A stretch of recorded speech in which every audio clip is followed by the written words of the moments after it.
Olá, seja muito bem-vindo a esta videoaula. Então, nesta videoaula a gente vai conversar um pouco a respeito de vetores.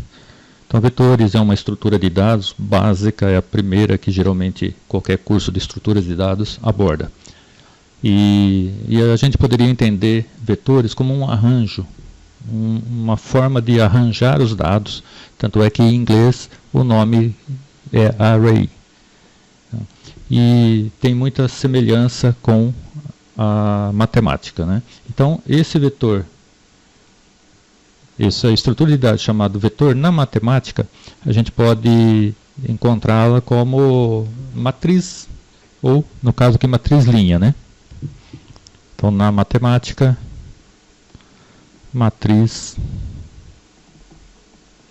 linha, ou seja, é uma matriz que possui uma única linha. Então, a representação seria mais ou menos como está aí na tela, né? Então, uma sequência de posições, onde cada uma dessas posições vai ter uma informação. E todas elas têm que ser do mesmo tipo. Então, aqui a gente teria uma matriz linha. Aí, mais para frente, a gente vai ver, se eu tivesse várias linhas, a gente teria uma matriz bidimensional, aí tem as matrizes tridimensionais e assim por diante. Então, o vetor é um arranjo de dados nesse formato. Então, se fosse aqui valores do tipo inteiro, é como se a gente conseguisse juntar na memória, um ao lado do outro, diversas variáveis do tipo inteiro. Então, se isso daqui é uma variável do tipo inteiro, a gente poderia ter valores aqui que sejam do tipo do vetor, que sejam tipo inteiro, né? Então, se eu conseguir fazer isso na memória com diversas variáveis, mas a gente não consegue, né? Porque quando a gente cria uma variável, a gente nunca sabe onde na memória cada uma vai ser colocada. Mas o vetor, quando a gente declara um vetor, que a gente vai ver na sequência, aí ele já cria um espaço suficiente para guardar todos os elementos que a gente quiser. Então, se eu digo aqui 2, 4, 6, 7, se eu quero criar um espaço na memória para guardar 7 valores do tipo inteiro, então o meu vetor vai ter 7 posições. Então, isso daqui depois a gente pode fazer cálculos com isso, ordenar, fazer uma série de operações.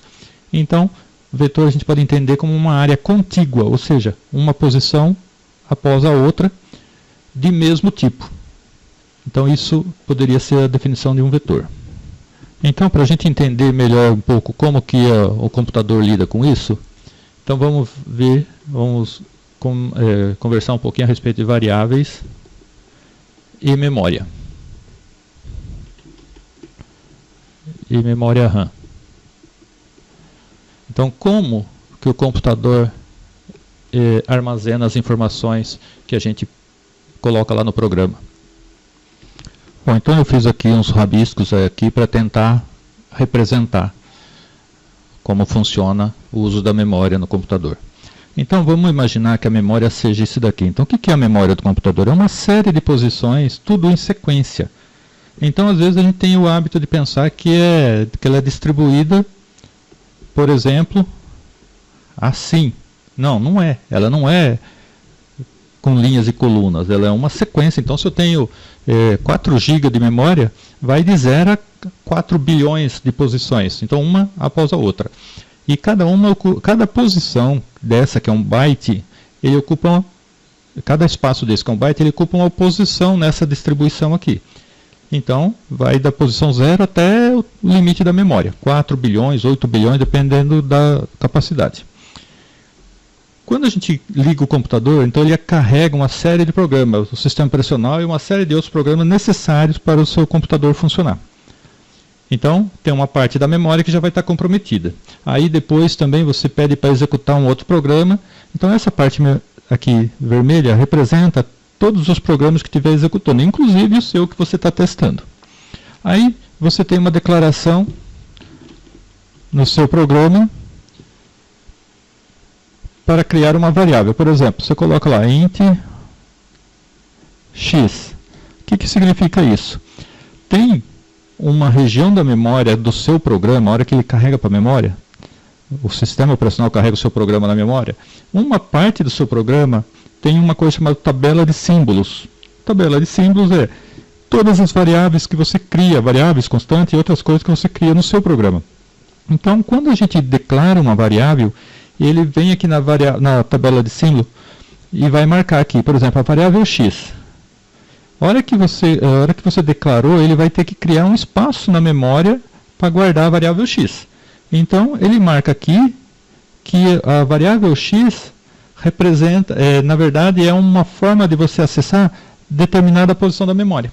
Então, quando a gente coloca, por exemplo, x igual a 5, a gente está falando, no endereço de memória representado pelo nome x, coloque o valor 5.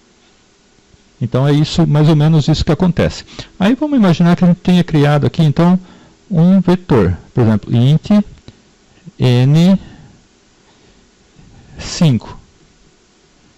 Então, na representação que eu fiz na tela anterior, então isso aqui seria a declaração de um vetor. Eu quero reservar espaço na memória para guardar 5 valores do tipo int. E esse espaço na memória eu quero chamar de n. Então, 0, 1, 2, 3, 4. Então, vem até aqui, ó. Vamos imaginar que cada espaço desse aqui fosse um espaço para guardar um valor do tipo inteiro. Então, na hora que a gente declara o vetor, ele reserva um espaço na memória. E aí, aqui, ele vai colocar também uma informação aqui, nessa tabela de símbolos, chamado n. E essa informação, ela vai apontar, na verdade, ele vai apontar aqui, ó. N é o nome que eu dei para uma região de memória que começa nessa posição. Então, vamos supor que aqui fosse posição 1100.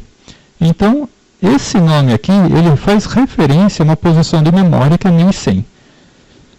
Mas só que esse daqui não é só uma posição de memória, é uma sequência de posições de memória. Então, 1100, aqui seria 1101, 1102, 1103, 1104. Então, ela vai até 1104. Então, a hora que eu coloco o n, eu tenho que falar qual dessas posições. Quando eu coloquei esse comando de x, eu só falava x igual a 5. Então, ele sabia que na posição 5, essa daqui, que eu chamei de x, na posição x, ó, nessa posição aqui que eu chamei de x, era para colocar o valor 5. Então, ele ia lá na posição onde está x e guarda o valor 5. Agora aqui, se eu quiser colocar o valor 5 aqui, ou o valor 7 aqui, ou o valor 9 aqui, por exemplo.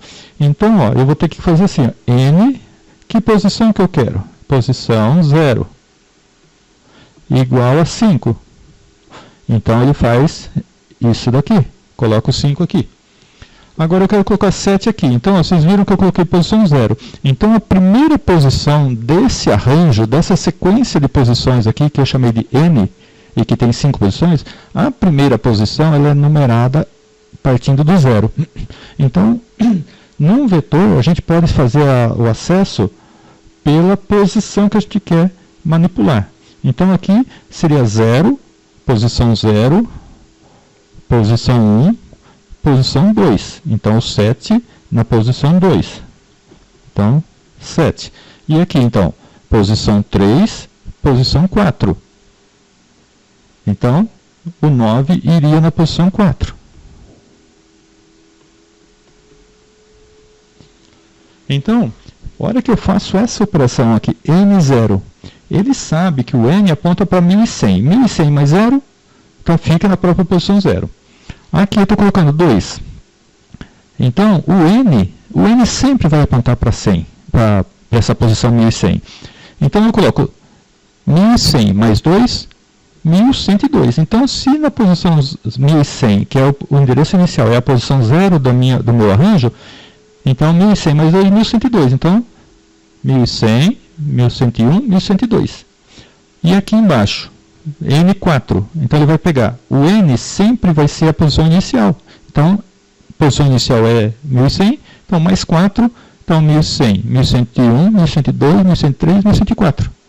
Tá? Então, é assim que ele faz. O n é o endereço inicial, então ele pega o endereço inicial mais a posição que você quer. E aí ele chega naquela posição. Se eu quisesse imprimir, então eu iria colocar o printf. Aí eu posso colocar, por exemplo, %d, vírgula, aí eu coloco n e a posição que eu quero. Nesse caso aqui ele iria imprimir 9. Então nessa posição aqui, nesse %d aqui, ele vai pegar o valor que está na posição 4 do meu arranjo chamado n. Então 1100 mais 4, 1104. Então ele pega esse valor. Então é isso. Essa é a representação. Então a variável, o nome do vetor por si só, ele aponta para o endereço inicial, de onde começa o meu arranjo. E toda vez que a gente quiser acessar, a gente vai começar do zero pela posição. Eu quero acessar no meu arranjo chamado n a posição 0. Seja para colocar um valor, ou seja para ler o valor que está lá e imprimir, por exemplo, como eu fiz aqui. Tá? Então sempre começa no 0.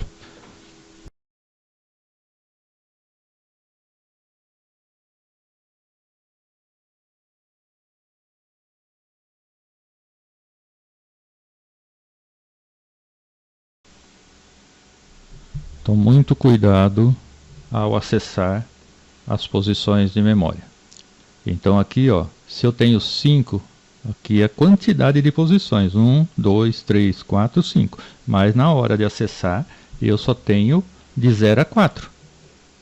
Então, não existe, se você colocar aqui 5, vai dar erro. Por quê? Porque ele vai tentar pegar uma posição que não pertence à sua variável. E aí pode acontecer qualquer coisa, inclusive travar o computador. Tá? Então toma muito cuidado disso. Define com a quantidade e o acesso é de 0 até a quantidade menos 1. Então fique atento a isso.